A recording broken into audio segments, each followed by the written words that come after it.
Great song. Yeah, man, it is a great song. I appreciate you playing that. It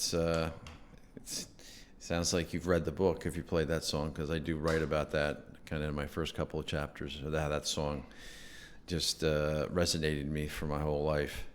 Just some great lyrics in that song, you know. Absolutely. Yeah, he's got some dream about buying some land. He's going to give up the booze and the one night stand, and then he'll settle down in a quiet little town and forget about everything, right?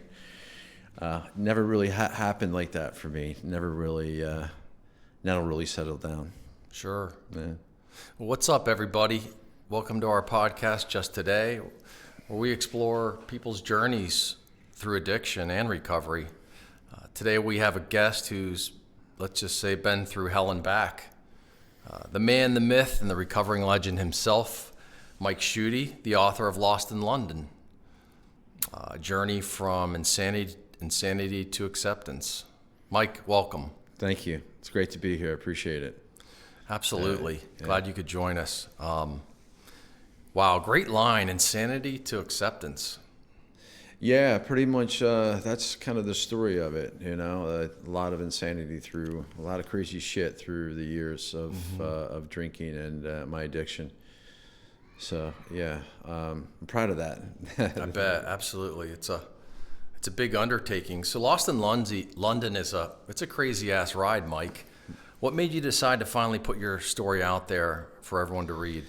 You know, probably a lot of insanity. You know, I think one of the things that resonated with me putting this together was it really started off probably years and years ago with my family and friends asking me what it was like to be an alcoholic and an addict. And, you know, it was insanity for sure. But I think they really wanted to know, more importantly, why did I continue to destroy my life? You know, my history of alcoholism and my addiction, I would be sober for, 2 or 3 years, and then I would just burn my life down again. I mean, completely destroy it. And, that was a big factor of me writing some of these stories down. And then another piece of it is I kept seeing this quote from Maya Angelou, and it said, there is no greater agony than bearing an untold story inside you. And that, for some reason, just kept popping up in my world. And I ended up taking that saying and putting it on my wall where I did a lot of the writing. And and that I just kept focusing on that. Everyone has a story, and to be honest with you, I didn't want this story to be. This isn't the story I thought I was going to be telling in my life of being an alcoholic and destroying many pieces of my life. And as I continued to write this story, and I really thought that it was a kind of a solo story of my addiction and it was. And but I also started to realize that this story was not just about me; it was about us, and that's why I continued to push through and to continue to write this story. Nice. You must be proud of yourself. It's a big undertaking. Did you find it? I imagine, Mike, it had to be somewhat therapeutic to write this book and get everything off your chest. Yes and no. I mean, I had some very dark nights writing about some of the things that I had done. It was really, really difficult to put some of these stuff down on paper. For me, it became real when I started writing some of these things down. And what I did, I could throughout my addiction, the 20, 30 years of drinking. I could create my own narratives that I wasn't that bad and I didn't do this. But when I started writing things down and looking at that, it was real, honest, and really fucking raw for me. And that's what addiction does, though. It camouflages us in these misconceptions of our own views. Writing those things down. Was therapeutic, but very difficult as well. Gotcha. As a clinical mental health therapist, I've worked in inpatient addiction. I've read a lot of books on addiction, and I've listened to a lot of podcasts regarding addiction and recovery. But this book is quite different. It avoids the prescribing specific steps for staying sober, and that's what I really liked about it. Yeah, I mean, there's a lot of great books out there that probably do a better job. And to be honest with you, my book, probably the first 3/4 of my book is probably not what to do in the steps of that. There's a lot of good books out there that talk about the genetic disposition and the trauma and the environmental and all factors in addiction for sure. But mine was really about a story, and I do touch on a lot of those different pieces, especially when I got into some of the things with trauma. I do talk about that. But really for me, the story was about, like I said earlier, it was really about me being vulnerable. And through that honesty, I started to make these connections and I started to learn these life lessons. Yeah. And, one of the things that I got out at the end of this was two really big things in my life, that I thought that I had, and that was integrity and resilience. So it's a story about that. Nice. And, you share some stories about trauma. One of the things you said that was interesting, I thought, was the uniqueness of trauma. And when I work with clients, I always tell them trauma is relevant. One person's trauma is not so much to another. Can you explore a little bit of that for me? Yeah, and exactly that's exactly what one of my mentors that I write about in this book named Joe Cool brought to my attention, and I didn't really understand that until I started to get deeper into it. We all have trauma. We all have traumas in our lives. We all have. It's just being human beings. We all have to face death and divorce and relationships and some really shitty things along the way. And nobody has a pain-free life. But what Joe was able to do with me, because I write about some of my traumas in this book. Now, my traumas weren't I didn't think they were major, traumas, whatever. But he was quickly to point out that trauma is so unique to you, right? That you can't compare your traumas to somebody else's trauma, right? And I kept, I wasn't in war. I didn't storm the beaches of Normandy, but it changed the perception and how I viewed myself. And I really had to start to dig into understanding that kind of cemented in my brain.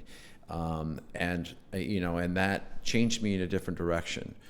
So I started to understand some of those little small pieces of trauma, not so much small, but how they just moved me in another place. And more importantly, as I started to uncover some of those things, and they continue to bubble up in my life, I can redirect that. And what I started to do is that I understood that there was a difference between just being sober and in sobriety. Sure. And that was a big turning point in my life, from sober to sobriety. I like how you mentioned honesty and resiliency. Do you feel like now that you've kind of absorbed and come face to face with your traumas that you are becoming a more resilient person? Yeah, I am definitely becoming a more resilient person. And I mean, it goes back to, I started drinking when I was 15 years old, right? And I remember that feeling of picking up a drink at 15 years old.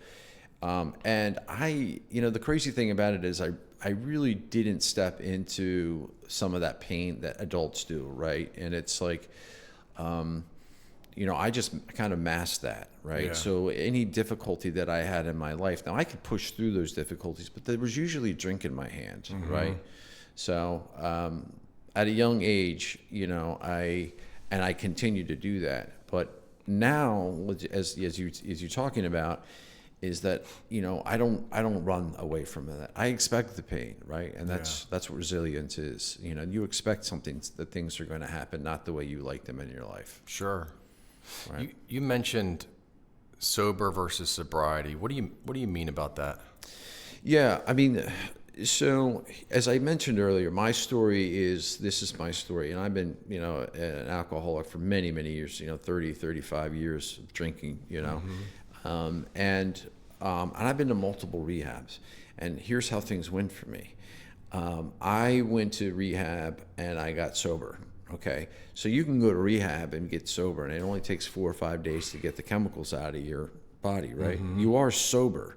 But at the end of the day, you're still the same version of yourself. Now you just don't have a chemical in your body, right? So you still in that version of yourself still probably want to escape your mind and your body, right? And sobriety is actually doing the work. You know what I mean? So, and I never really did the work. I mean, I was one of those Cliff Note guys, you know what I mean? I went to meetings, I kind of half-assed a lot of that stuff, and I thought that I could grit my teeth and that I was a special alcoholic. Sure. And sobriety has taught me that I really needed to understand my character defects and work towards a different life. And a lot of that was really being honest with myself. So for me, I look at it as, being sober is great. It's the first start, Sure. Right? Getting the chemicals out of your body. But sobriety is actually opening up and doing the work. And then I also look at it as the other piece, as recovery. Recovery is about living it every day, right? Making sure that you're connected with somebody else that may be that if you're having a bad day, being honest, being vulnerable. Those are the things that I work at every day in recovery. Yeah. So I am in recovery. It's when you really are working a recovery program and in sobriety, it's a free way of living. And a lot of people, Mike, that aren't in recovery have probably never heard the term dry drunk. So that kind of goes along with what you're talking about with just you can be sober and be a dry drunk, but not actually be living a free life in sobriety. Yeah, and you're right, Jeff. That definitely was me. I write about some of this stuff in the book because I had gone to one of my friends and talked about it, and I had been maybe sober about maybe about a year or so, and this is a long time ago. And he that's what he basically said. He says you're not doing the work to change your behaviors. You're not doing anything to better yourself. Yeah. You're just saying something without actually doing anything. Sure. And that was the essence of it, of being a dry drunk. Right. That's what I was. Mike, throughout this book, you talk about your struggles with comparison. Can you explain to the audience what a lot of people, a lot of addicts, people that struggle with addiction, that tends to be a common theme with a lot of them, that comparison throughout their life? Yeah, I mean, I definitely struggled with it. And when I started doing the work, I started to understand that a little bit. And I mean, what Theodore Roosevelt says, and I love that, the comparison is a thief of joy. And I fucking totally believe that, And I know a lot of people in recovery now, and I work with guys and girls.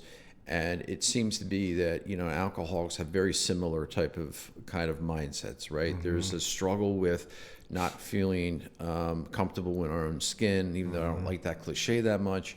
But there's something that's amiss there. And comparison, sensitivity, anxiety, depression, we all have kind of those similar kind of views on things. But I kind of got to that point, especially when I wrote this book, and because it is so raw and it's so much honesty that I really just opened everything up. So, and doing so,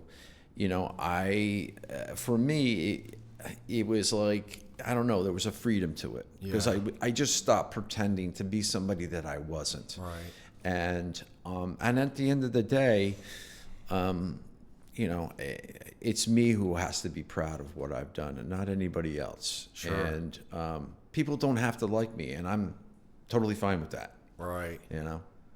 Yeah, the courage to be disliked, right? Yeah. That's an amazing book. Another book I'm reading right now, and you just hit on it. Mike, going throughout this book, you talk about some really dark times, what was your lowest moment or moments, or one of your biggest regrets? Every time I hear regrets, I think of that Frank Sinatra song. Regrets. I've had a few. I've had a ton of regrets. Through this. I think the biggest regret for me is time and lost opportunities. Right.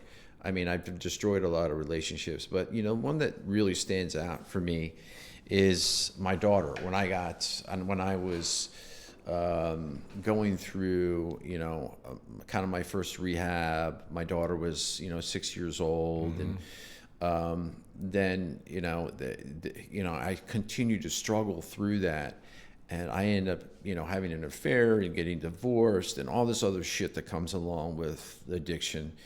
And I just lost that opportunity with my daughter. My daughter's 17 years old now. I mean, I do have a good relationship with her, but I wasn't there. You know what I mean? I lived in a different house, and there's a huge difference between being a dad and a father. It's like, ask any daughter, she knows, know. So I missed that opportunity of being a dad, and that's super difficult, to deal with.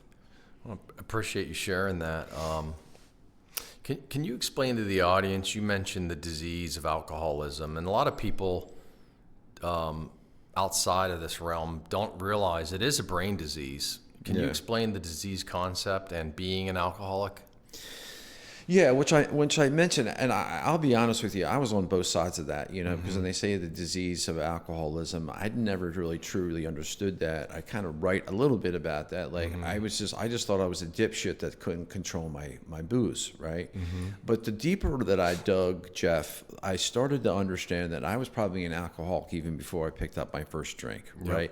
I had a lot of these issues that I just mentioned: anxiety, depression, not fitting in. I needed. There was something in me that wanted to hide, right? And people in the room call it the isms. Yeah. Yeah, they have the isms, and they had them in their teens, adolescence, even before they crossed the line, right? Yeah. And I mean, the thing about it is alcohol was the solution for me, right? When I drank, it stopped all that noise. I felt normal when I drank, right? And that's what most alcoholics feel until, it burns your life down to the ground. Yeah. And eventually it's a progressively, a disease where you're continuing to try to turn off those voices in your head. And that's what I continued to chase. Sure. So I've found with clients and families, when you explain the disease concept, that the brain actually changes on a molecular level. There's no drinking normal again. Yeah. They didn't want this to happen. It does tend to be very genetic. It's probably somewhere in your family tree, but what I tell them is it does help the family finally understand this isn't their fault, but you can't play that card moving forward, right? Right. Yeah. Or you're never going to get into true sobriety. No, yeah, and I would agree with it. As I mentioned, there's a genetic disposition for it, and I know that I had that. My grandfather was an alcoholic. Now I don't blame that on okay, I just inherited this, right? It's like we all have our shit that we inherited, disease, diabetes, whatever we have. I just got it. And maybe there's that combination of a genetic disposition for it, and then you have the environmental, or you have the trauma that's associated with them. And sometimes those triangles kind of come together. And when we take our first drink, it sets off that reaction, right? Sure. I mean, I'm sure you have. I drank when I was young, but and I could, it wasn't like I instantly became an alcoholic. No. It came later for me, Right. But I do agree that I set off that fire. Sure. So. When did it kind of dawn on you? Do you remember a time where you I ask a lot of people, where you crossed that line? That can be, for most people, it's like a year or two in their life that you were an alcoholic. Was it always with you in the back of your mind?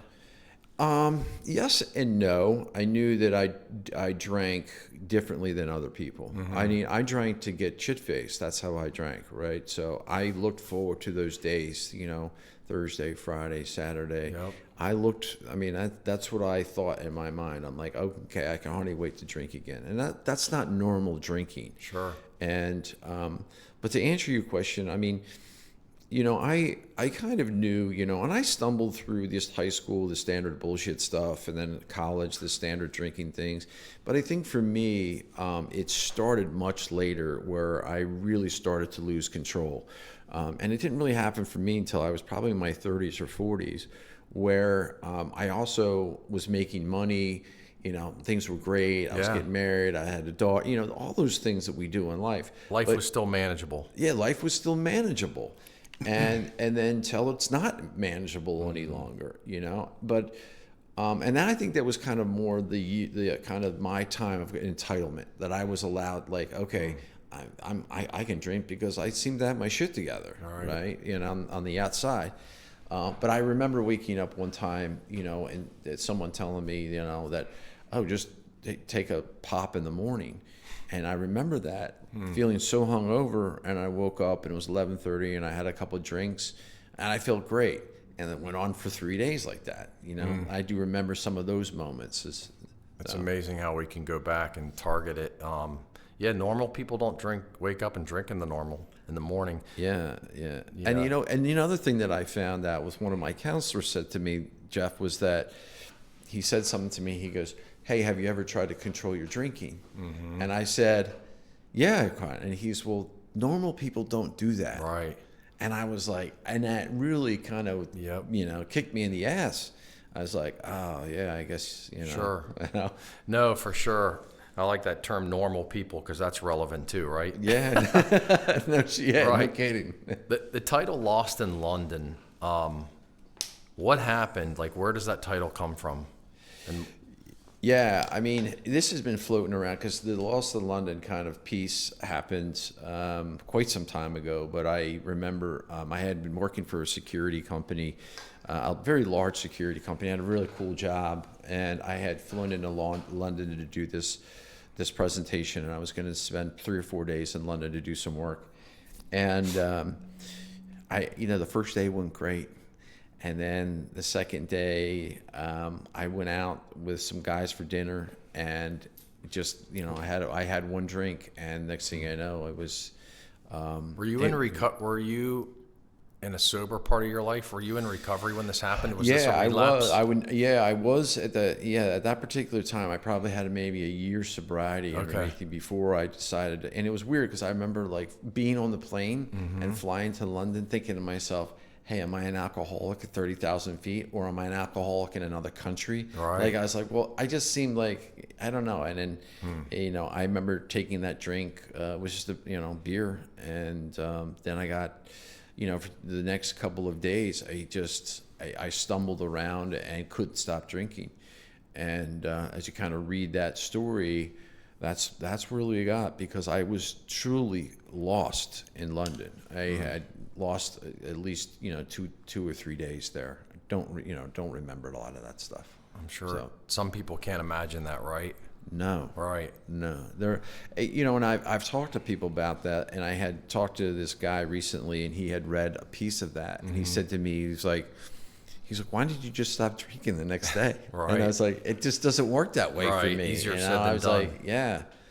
So, suffering from the disease of alcoholism, Mike, not being able to stop drinking for all those years, can you tell the audience how it affected your relationships, your loved ones, your wife at the time, your daughter, your siblings, friends, work colleagues?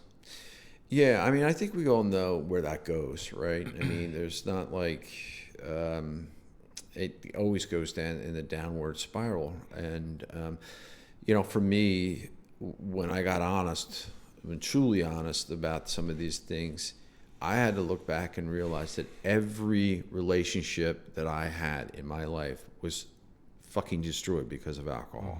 I mean, it was just destroyed from it. From my girlfriend in high school to all the relationships that I had in my life, every time that something happened in those relationships, it had to do with alcohol. And that's, and then that it just destroyed my life, destroyed a lot of opportunities in my life and relationship. And I still won't get a lot of those things back, but a lot of people haven't heard the term addiction is a family disease. Can you elaborate on that?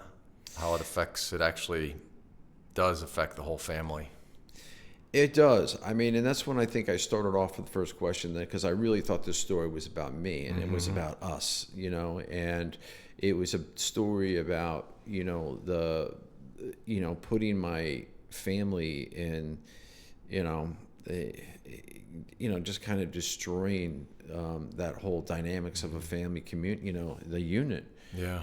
because they were always, taking, or always concerned, I still have to deal with some And of they those actually things. they end up suffering actually like Yeah, some of the side effects of the disease, the sleeplessness, the upset stomachs, the migraines, that they're actually feeling the disease. yeah. People yeah. don't realize that. Well, the thing that you also mentioned is that when we talked a little bit about this trauma, and again, I kind of touch on this through the book, is that, no matter what, trauma and addiction go hand in hand.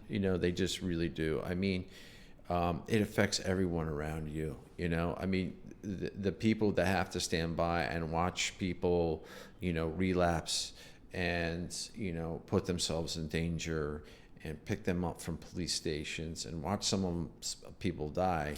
Yeah. I mean, that's all trauma for them, Sure. So, Yeah, any history of alcoholism, it's nice to look back and pick it apart. Any history of alcoholism in your family? Were you brought up around drinking? I think the audience would love to know, did any adults introduce you to drinking? Did you pick it up from friends? I think it was a combination of a lot of different things. Yeah, I mean, I do have a genetic disposition for for my grandfather, but I also from an environmental standpoint, I had a lot of and at that young age, I think everybody's very interested in it, but I think also that our society really pushes this great sexy thing of alcohol and booze, and we market it to younger audiences. Young girls can get wine coolers, and everything's like a fruity drink now. So from my standpoint, I look at it a little bit different than anybody else. It's like these sexy commercials when everybody's at the beach and drinking. It's not the reality, especially for me. Yeah, absolutely. And I had a couple guys that I thought were, when I was in college, when I was working doing construction, I had a guy that was older, and I thought he was all that because he had a business and he was making money. But every day after work we went to the bar.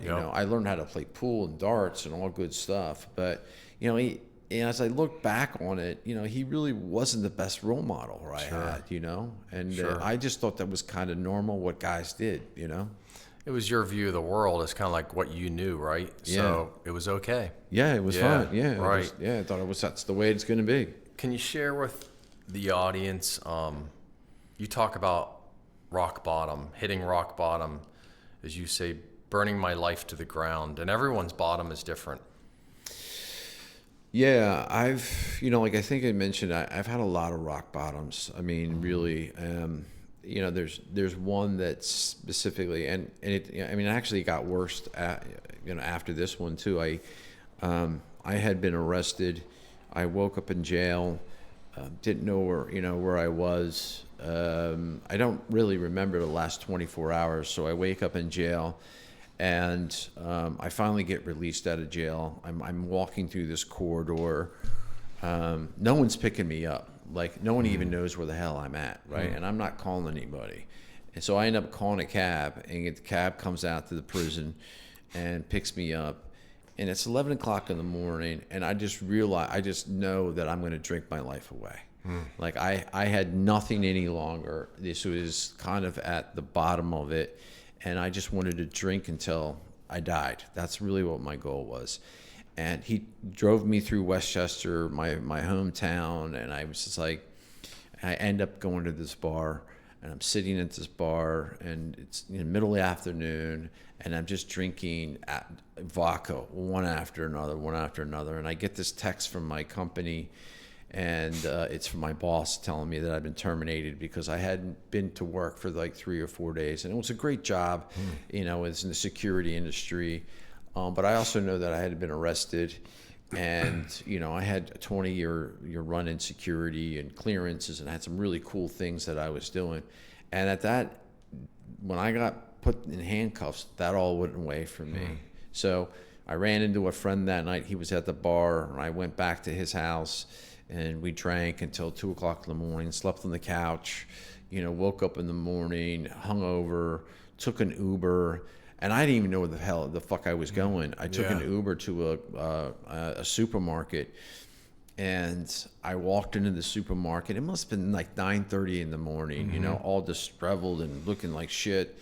And, you know, just everything I had was pretty much destroyed as I was continuing to walk through this supermarket. I grabbed a bottle of wine, and there I was in the bathroom drinking a bottle of wine. And I literally drank a full bottle of wine probably within 20 minutes. That's crazy shit. Yeah. It gets worse. So I literally walk out of the supermarket. I sit down. I'm like looking at the liquor store across the street, just waiting for it to open. And sure as shit, 2 cops pull in.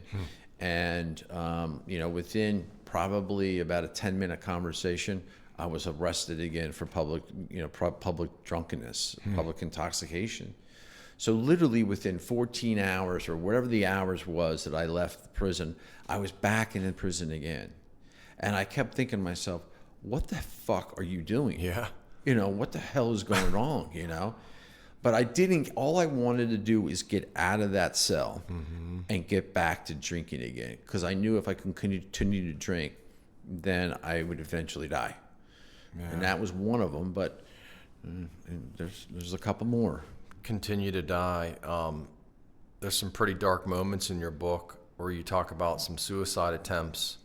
I have to admit, getting to know you, some of this was pretty hard to read about.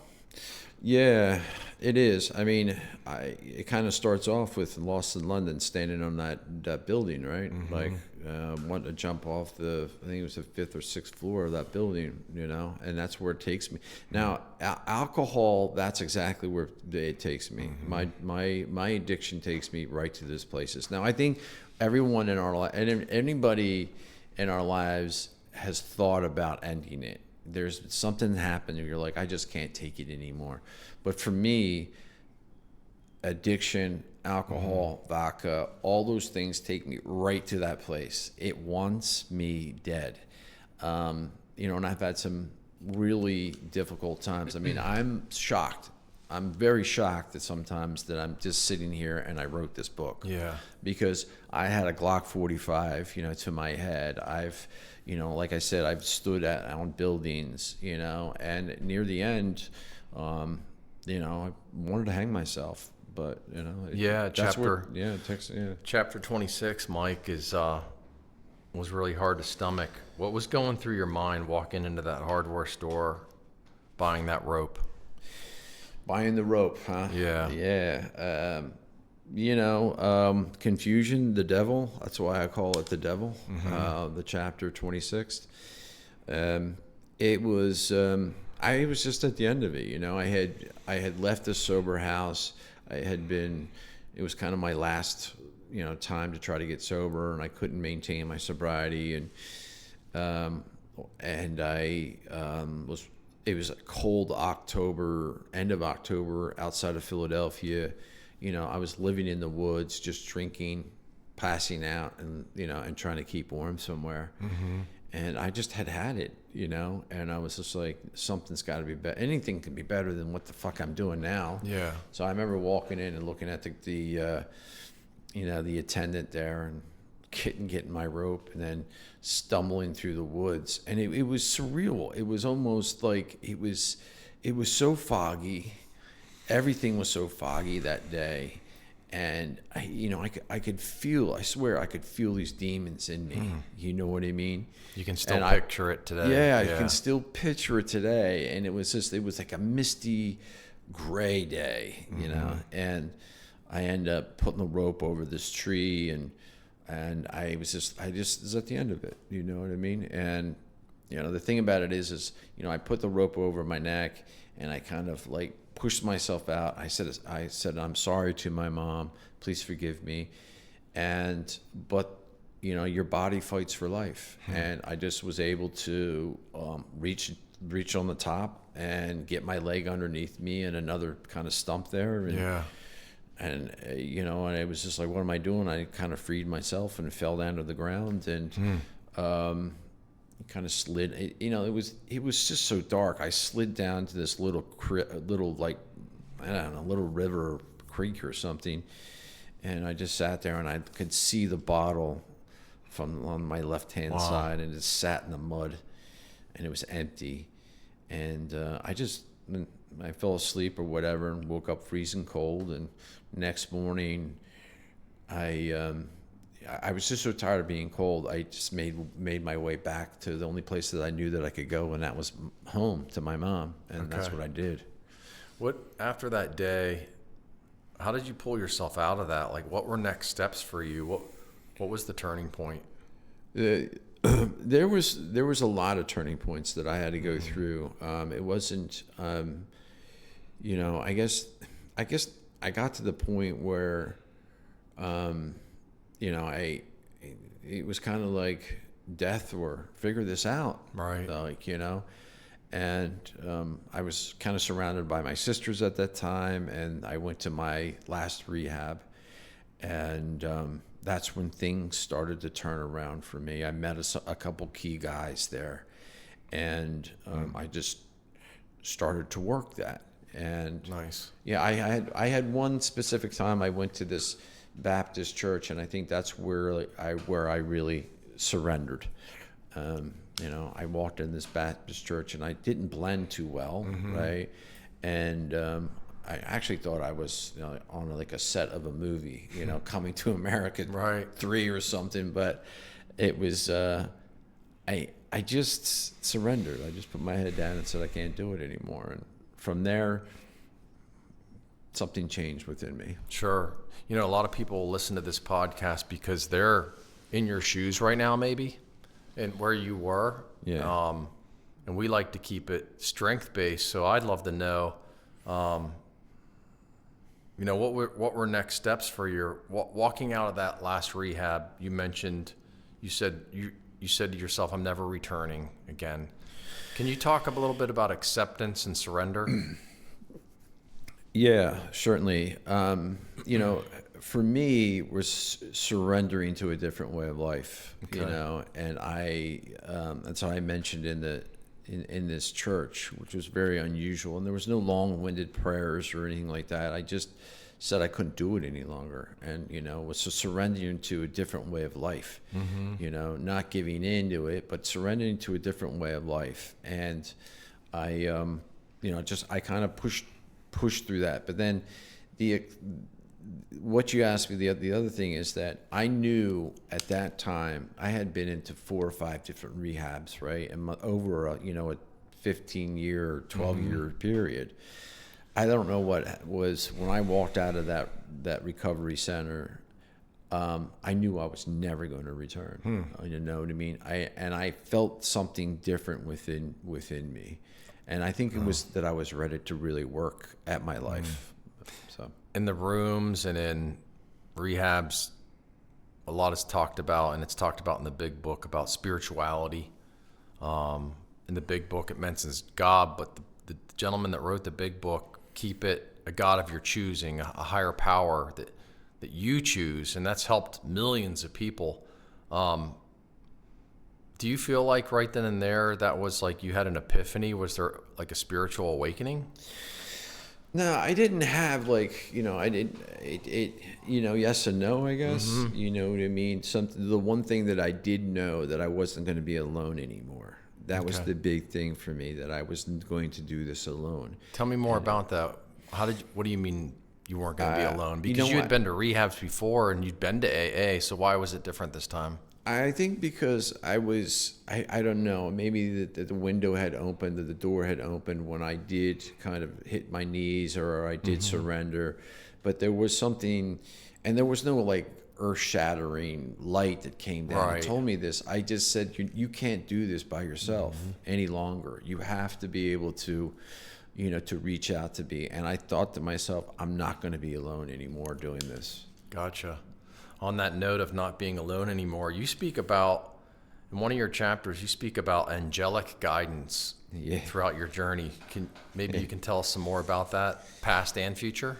Yeah, definitely. There was a guy that I actually met in my last rehab, and he was a pastor, and we became really, really close. And he talked a lot about these angelical signs that we have in our lives. And he said, you have to stop beating yourself up about this, because you have to become honest and start walking in a different light, and then the light that you're like, this dark path that you've been going down. And he was really instrumental of me looking back at some of those people that had helped me throughout that whole process.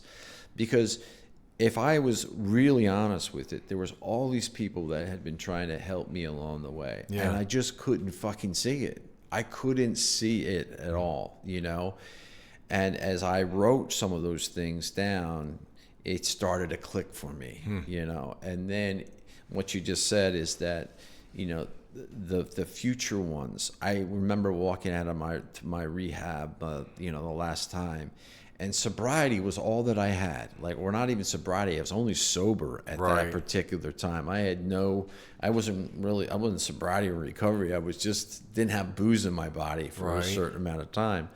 But I remember walking out, and I didn't have anything.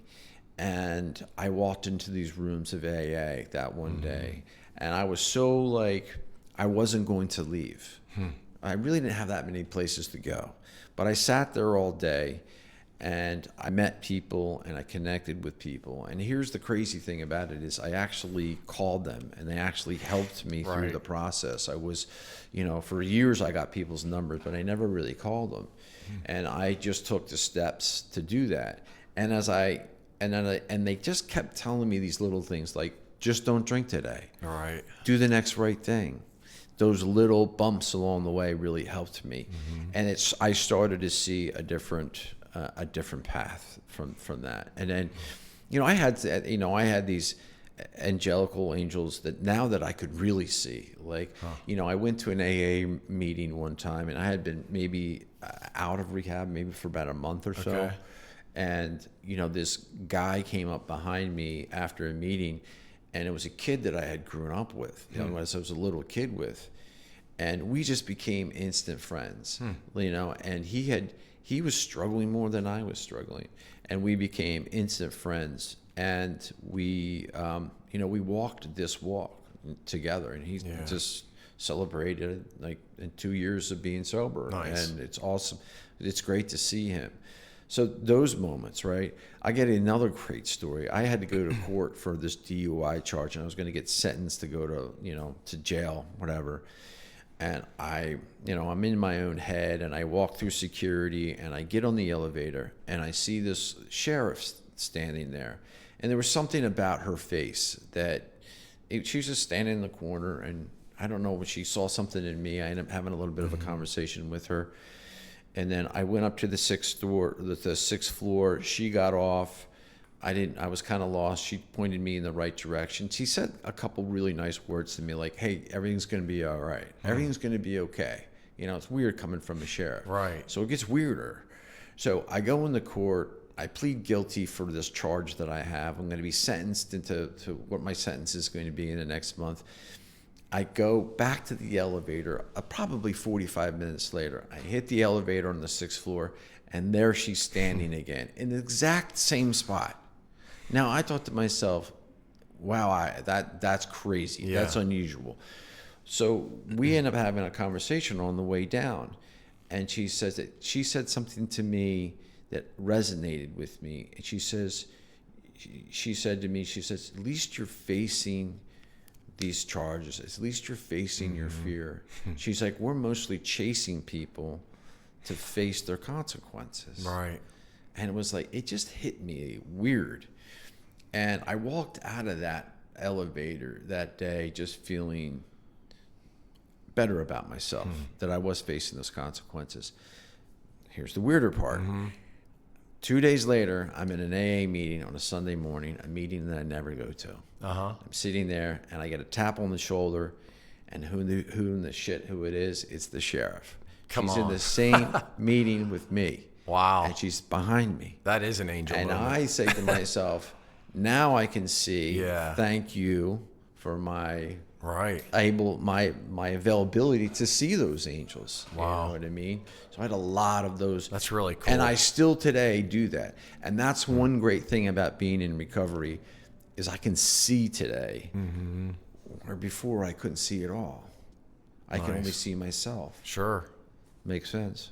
Can you share with us about making amends? It's a process, and timing is important. A lot of people, early sobriety or recovery, are apologizing to everyone, and they want to do it, and it falls on deaf ears. Yeah. It's an action step. Can you talk more about that? Yeah, I mean, the first amends that I had to make was probably myself. Okay. You know, and try to forgive myself on some of those issues that I had done, and then for me, it was, let me step back a bit. I remember talking to my father, and my dad said to me, he said, listen, if you can get out like 4 or 5 really good friends in your life, you've had a really successful life. Great advice. And at the time, I was like, Dad, you're out of your fucking mind. I got 100 people that I have friends with. But he was really true about that. And I had a lot of acquaintances and a lot of so-called friends in my life. Yeah. But to making these amends to these individuals, you know, a lot of the things I did try to make my amends, and there was a lot of people that didn't want to hear my shit any longer, and I was totally good with that. You know what I mean? So I started concentrating on making amends who the people who wanted to spend time with me, who wanted to be in my life, right? Who was willing to give me the second, third, and fourth opportunities to still be in my life. And the other ones I just let go. I just had to let them go. I mean, I had to get deep into it because a lot of my friends that I hung out with, I probably shouldn't have been hanging out with them in the beginning. It wasn't that they were doing drugs and drinking like this. They just weren't a part of my life, and you know what I mean? Yeah. So it was like, spend more time with the people that you have a common future with than a common past. And that's where I started to move to. And my future was people who were real, who wanted to be with me, Genuine. and wanted to be sober with me, and wanted to walk that path with me. You know, so those are the things. Making amends to my family, the bloods, that is a lot different. You know, Right. I mean, I'm still in the process of making my amends. I'll probably be in the process of making my amends for the next 10 years of my life. You know, but it's hard to see, you know, like my mother and my sisters, and you know, my sisters are like, when are you going to finally get your shit together? Yeah. You know what I mean? Right. And still in the amends process with my daughter, you know? Your sponsor, Marlon, was a key figure in your recovery. Can you talk more about that? He had an interesting task he gave you of remembering people names that you write about in the book. Can you share that with the audience? Yeah, sure. So Marlon, still my sponsor today. Okay. Great guy. Love Marlon. I remember the first time I remember the first time I sat down with him, and he said to me, "You ready to meet yourself?" And I was ready to meet myself, and I was going to go to any length to discover the better version of myself. Right. And one of the things that he did for me was just really interesting. He said, "I want you to start remembering people's names." And I was like, what the fuck does that mean? Yeah, sounds corny. Sounds so easy. But I was so guilty in my life of just thinking about, because I was so self-absorbed at times that I was always crafting the next response to either be funny or witty or whatever it was. I really was never paying attention to what the other person was saying. You know what I mean? If you have somebody that you meet and they see you the next day and they call you by the name, how do you feel? Sure. Wow. You feel great. You remember that. Yeah, you remember your name. Right. So it was a process for me trying to remember people's names. That's great. And with that, I made a hell of a lot more connections in my life. Gotcha. Because I think people realized that I was actually listening rather than just spitting out what I wanted to spit out. I think genuine people can really pick up when someone is actively listening to them. And the name is a key thing. Like you said, the next day, hey, we just chatted real quickly and he remembered my name. That means something to them. Yeah, it does. I love that. Yeah, when someone says to me, Mike, or hey, what's up, Shooty, my last name, I'm like, it makes me feel good. And I wanted to reciprocate that.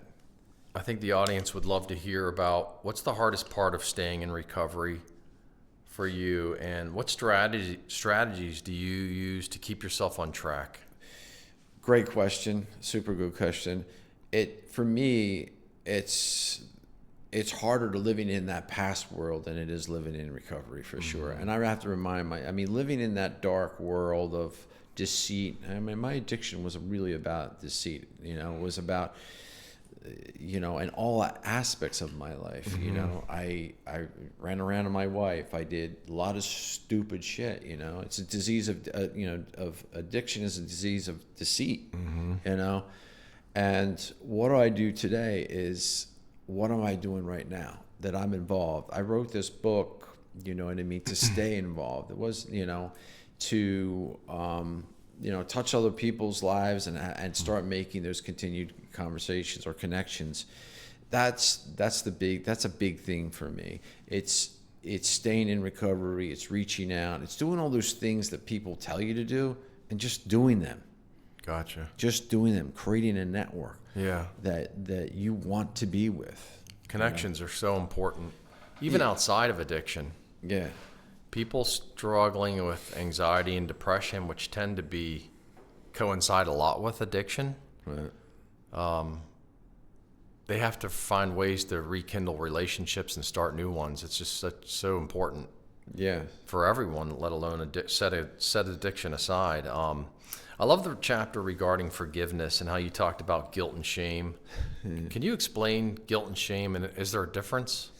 Yeah, for me, guilt and shame was always hand in hand. Everybody that goes through a struggle of addiction or tries to get sober is going to struggle with that. Yeah. They're going to struggle with that guilt and shame of the destruction that they've caused. Let's be honest. You're in rehab because your life's not so fucking great. Yeah, no one really goes skipping into rehab with a smile on their face. Yeah, right. No, whistling Dixie. Hey, what's up? Right. This is I want to get sober. It doesn't fucking work that way, man. Right.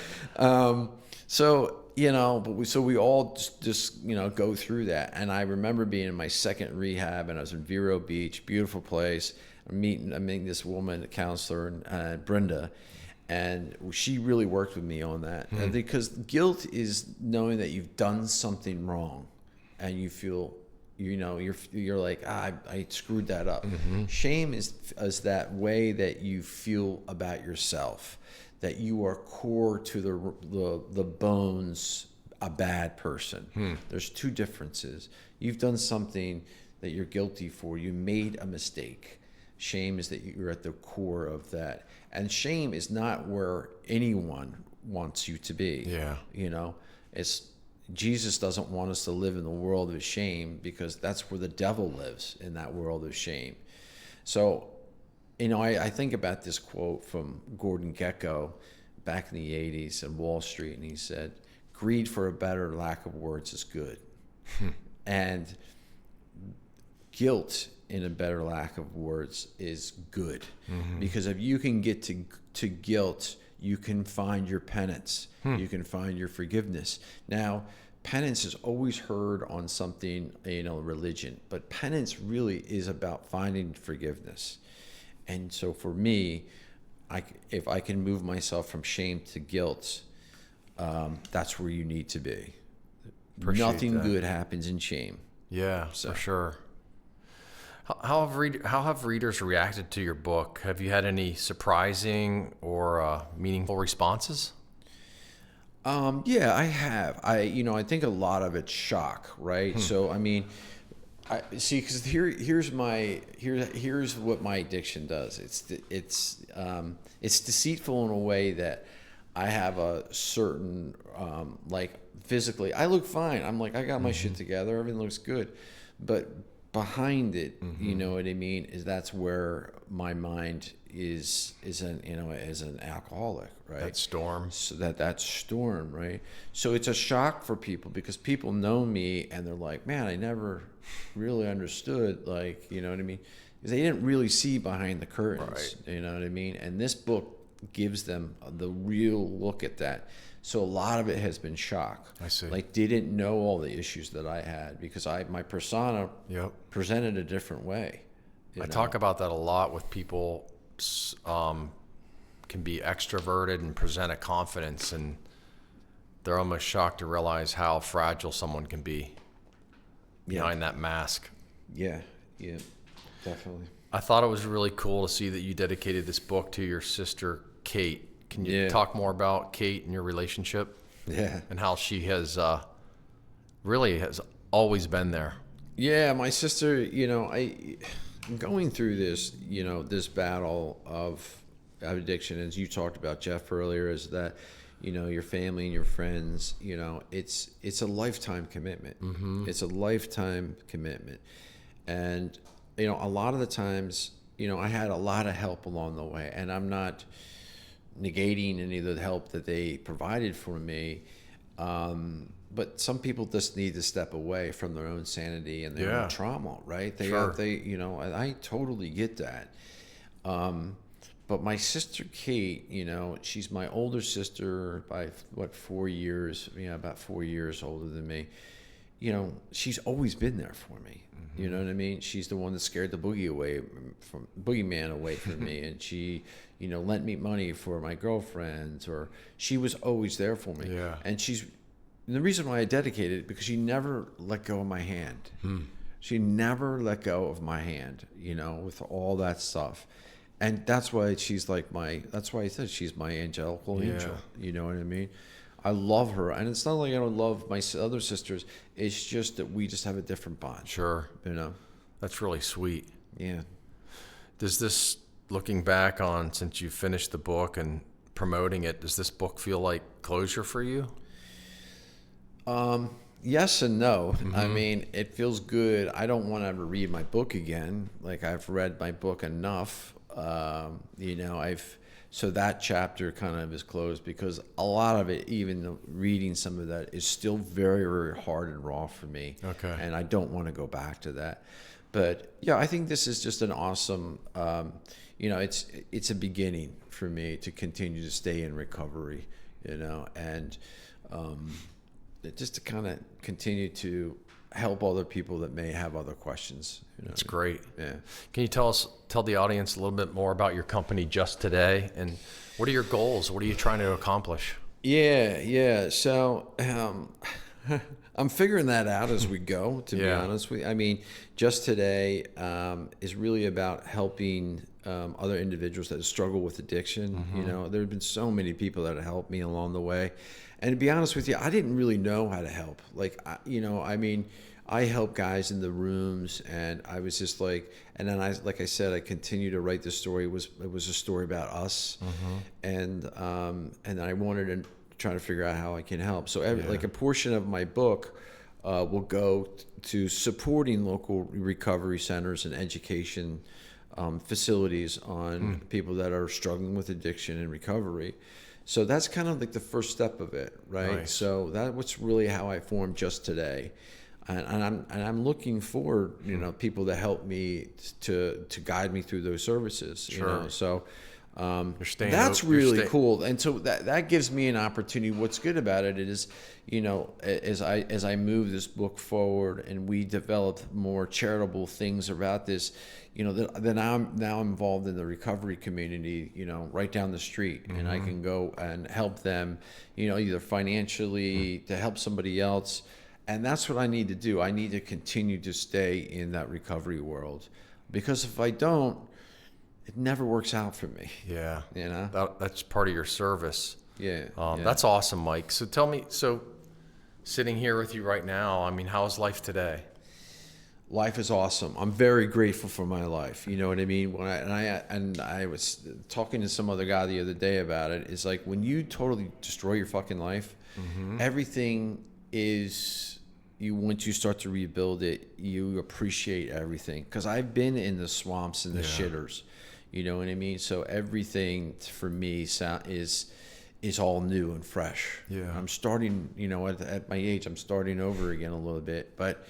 You know, I'm very, very grateful for all the family and my friends and, you know, all the support that I've gotten, you know, especially from writing this book, because it's been a very arduous process. Sure. I mean, I've had people help me edit this and do this, and this doesn't sound good. And, you know, so that's where my life is. You know, I got a wonderful girlfriend who's really stuck through me through thick and thin, through some really, really difficult times. And I'm so grateful that she did, you know. And I adore her. And I mean, the cool thing about it is that sometimes she adores me, and that's a cool thing. Right, it happens But sometimes. I also have a great daughter who's given me that opportunity to be her dad again. And those things are just unbelievable, great blessings. It's good to hear, Mike. It's awesome. I really appreciate you being here today, and I know the audience does too. And it's been great to learn more about your book and get to know you even more. Cool. Thanks for being here. Thanks, man. All I really right. appreciate you. Yeah, thanks for the opportunity. Absolutely.